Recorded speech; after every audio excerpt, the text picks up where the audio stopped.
Hello. Justin, you've had a lot of fights, you've had a lot of big fights, but UFC 300 for the BMF belt against someone like Max Holloway, this one must feel pretty special.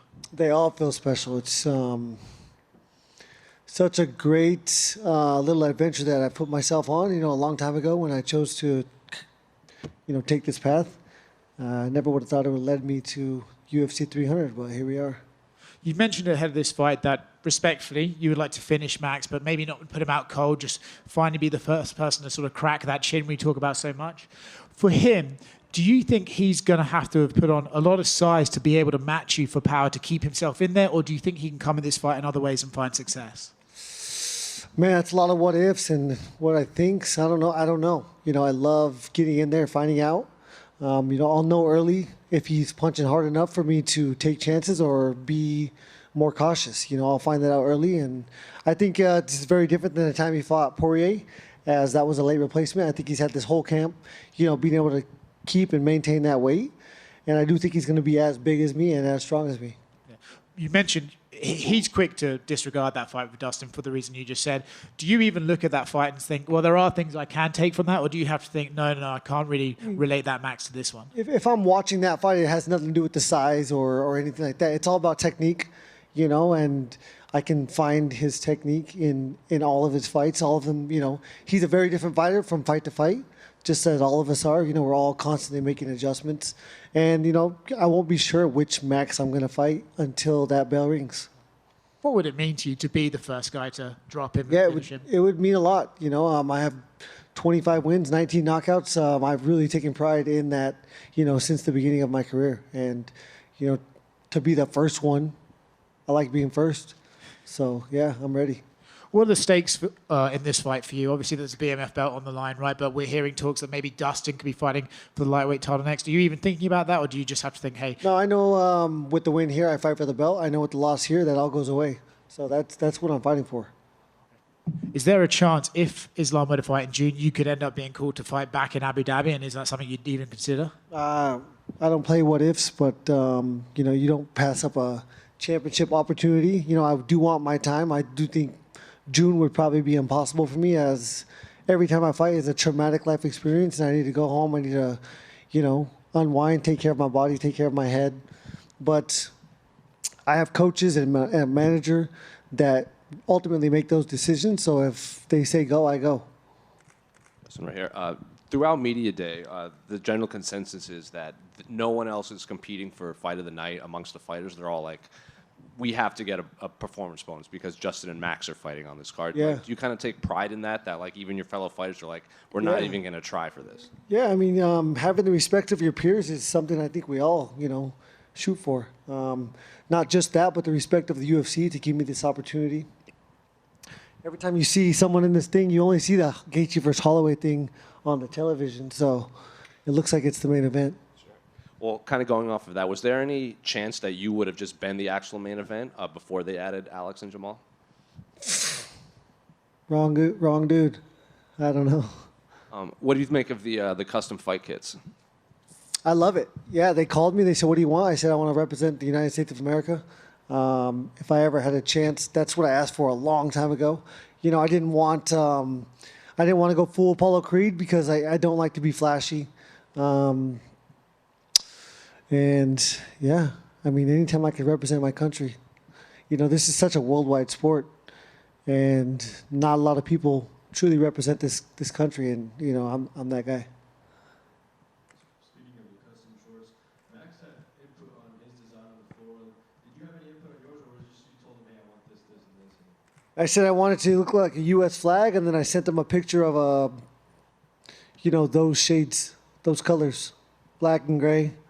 I wasn't looking for anything special. I don't need to be shiny or flashy. I do my talking with my fists.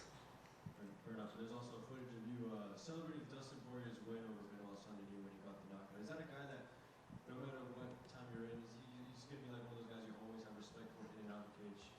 Yeah, I mean, for one, I'm always going to cheer for my fellow Americans, and especially I love to see these vets and us old guys holding off these young lions.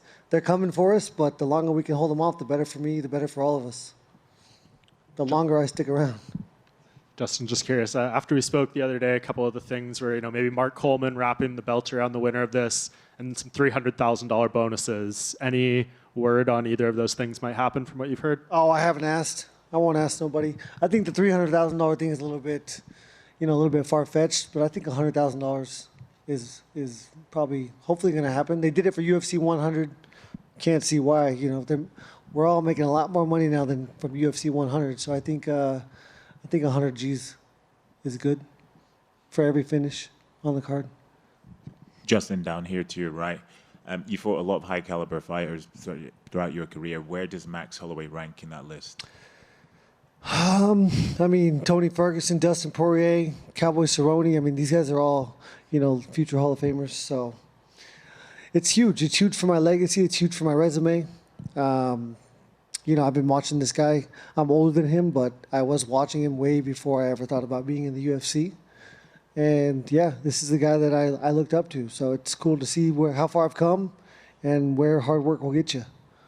And I remember after your interim title win, you didn't really want anything to do with the belt, but with this BMF belt, not to say that you're parading it around everywhere with you, but obviously you hold it seemingly in high regard. Would that be a fair assessment? Again, I think it's awesome. If I didn't have the respect of the company that I fought for, I would not be in this position. That's what I'm most proud of, and also the fans. The fans respect it. The fans in turn respect me. It adds a little bit more of a spectacle to my fights, and this is the entertainment business. So, I like that much. Thank you. Over here, Justin. Back to the shorts. Do you think Bryce Mitchell should be upset or proud for paving the way of fighting for custom shorts and how easily you guys got them for this card? I don't think it was easy. I've been working a long time for this. But, yeah, I don't know. Sure, I'll give him credit. I like it. I like his camo shorts. Justin, you win on Saturday night in spectacular fashion, right over here. And to your right. Right here. Justin, you win on Saturday night in spectacular fashion, and for some reason they don't honor the title bout next. What is it, just next man up, or is there someone in mind? No, there's going to be two contenders coming out of this fight night. This pay-per-view. The winner of Saruki and Oliveira is going to be a contender, and the winner of the Holloway and myself is going to be a contender. I believe Makhachev is going to fight at least twice this year, and so I think we'll both fight him. Are you looking forward to any of the fights on the card besides yours? I'm a huge fan of the sport. I don't wish, I'm glad I'm on it. But if I wasn't on the card, I would certainly be in attendance. And I love fights. I love fighting, and I love watching fights. I love the atmosphere. I love that people understand what they're going to get when I walk out, and the atmosphere kind of changes. I can feel the intensity shift. And, I love being that. Justin, have you gotten out to the Vegas links? Golf? A specific golf club? I don't know. No, I played Cascada and I played Rio Seco while I was here last Thursday and then Sunday. And then, unfortunately, I have to do a bunch of interviews, so I can't golf these days. How'd you hit it? Not bad. I shot a 93 and a 90. My swing is disgusting, but, I shoot well. Obviously, adding back to that stack list of opponents you have faced in your career. And I know you want the crack at the title next, but before you do hang it up, whenever that is there any other guy you want to face and say, yeah, I faced him and this is my stack list of opponents? I'm a quarter mile at a time kind of guy. I do not look too far ahead. I honestly have no clue what the future holds.